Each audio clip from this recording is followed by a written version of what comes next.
I don't know. My story is kind of short, kind of similar. I remember there was a little computer shop that my family knew, and it's pretty funny. I still go there once in a while. I check in with the owner because my dad's and my family's been dealing with them for so long, right? So my dad went to them, and it was back when you had IBMs, I think they were called. Like everyone just called a computer an IBM, or you had a clone. Do you remember that? Yep. Where so my dad my dad decided to get a clone because they were cheaper. And I remember sitting down with him and going through all the parts for the clone that the guy was suggesting at the computer store. And I'm like, what is all this stuff? Okay, you have the RAM and the video card, the Voodoo 1 video card, and like going through all those parts and like just looking at it. And I'm like, okay. So after we got the computer, I think we had Windows 95 or 98 on it because we got it around 98. So I'm not sure if it had 98 right away or if we upgraded to 98. And the person who used the computer the most was me. So typically, if something went wrong, I had the time from when something went wrong with the computer until my dad got home to fix it. Or I was grounded, or I got, licks or something. I got beat. I'm like, whatever. So, after a little while of, taking the computer to get fixed by this guy who the only thing he ever did was reinstall Windows. Every single time there was a software issue, you just reinstall Windows. I'm like, no, there's got to be another way. You can't just format everything. I lose all my data and then you just reinstall Windows. There's got to be another way.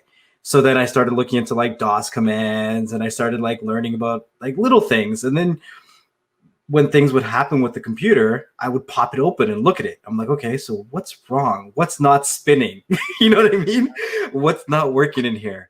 And like, when I would take it to the computer shop, I would say, okay, what's wrong with it? I want to know. And then he would fix it. I'm like, okay, what did you do to fix it? Oh, your fan went bad. So we had to swap out a new fan. And I'm like, okay, so how much is the fan? Fan's only a few dollars, but you're charging me labor. What do I have to do to change a fan? You know what I mean? So over the years, it got to the point where I was fixing viruses and then I was cleaning up computers. I was doing data backups, and I was like the same age as you in your story. I was around like 11, 12, 13, and I had nothing better to do. Like, yeah, I had a couple friends I would go out, but I was kind of a nerd. So I just wanted to play with my computer. I would take stuff apart, I'll put it together. And a couple times, like the computers my dad would upgrade a computer. So my basement ended up being like a really old Pentium 1 scrapyard where I would have a couple different builds of Pentium 1s where I would take parts from different ones and I would fix up whatever. So I didn't have to take it to a computer place. And over the years, I always told myself, I was like, I always want to build a computer from scratch instead of this, oh, this broke, I have to fix it. Because I've never, like I told you the other day, Rohas, like, this computer that I just built that I'm using right now is the first computer I've ever built from scratch. Before this, I've done everything you can think of besides put thermal paste on a CPU. And for some reason, I was like, I don't know. What if I put too much? What if I put too little? Like liquid on electronics? Like, what am I doing? Like, I didn't really understand it, but I didn't do it. Like, I never bought the thermal paste to try it out. But I mean, I just was so fascinated how you could literally clip a couple components into a board and you could do anything you wanted with a computer once it booted. Mm-hmm. Like just that satisfaction of clipping in RAM and hearing it clip and snap into place. I was like, this is cool. So I've always been kind of really interested in what we can do with our technology. I mean, we started off with DOS. And then it was very limited. And then we moved from DOS to Windows. And then we started doing, a bunch of things with Windows. But then the mobile era came out. And it was like just as fast as computers were upgrading, they kind of plateaued for a bit. And then the era of the smartphone came into play. And that caught my attention. So I kind of backed away from computers. And I said, okay, I want to mess with these smartphones. So I started messing with smartphones, seeing what I could do with them, how far I could push them. I mean, I've fried motherboards on smartphones. Mm-hmm. Just because I'm doing this and I want to see how far I can push these smartphones. I remember the first time they came out with LTE, with 4G networks, and they gave me a month of free data. That was not a very good idea because I was actually working at the telecom provider. So they had the towers all around me. So I had really good reception. I Yeah. was running a Motorola phone or something. But basically, while I was at work, I had to run the phone without the backplate on because I was overheating it. And within that month, I did over a terabyte of data. Because what I would do is I'm not going to tell you how exactly I got the data onto my phone, but I was downloading a lot of data, and I would go home and I had a two or three I had two terabyte external hard drives.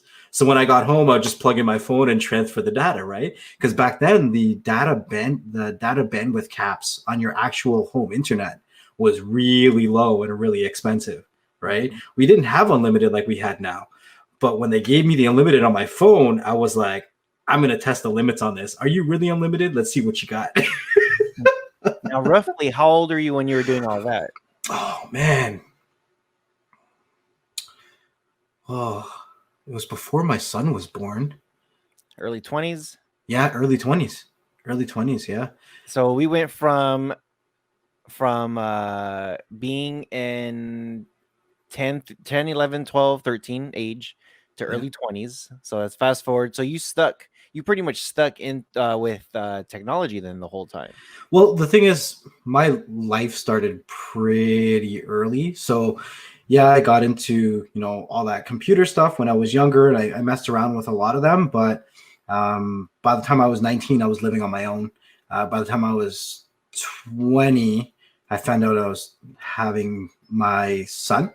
And by the time I was 21, that's when I got my first house. I got married and had my son. So then it took me a few years to get back on my feet and start playing with technology again, right? Yeah. So so I tried to stick with technology as much as I could. I did play around with computers and actually during that time, I actually was messing a lot with Xbox. I was having a lot of fun with Xbox, but I wasn't doing. How do I say it? I was having fun. I wasn't learning what I should have been learning, and I don't know. I don't know how it would be different if I kept the same mentality where I was playing with tech during that time, if I even had the time. You know what I mean? I don't know. I'm just happy I made my way back.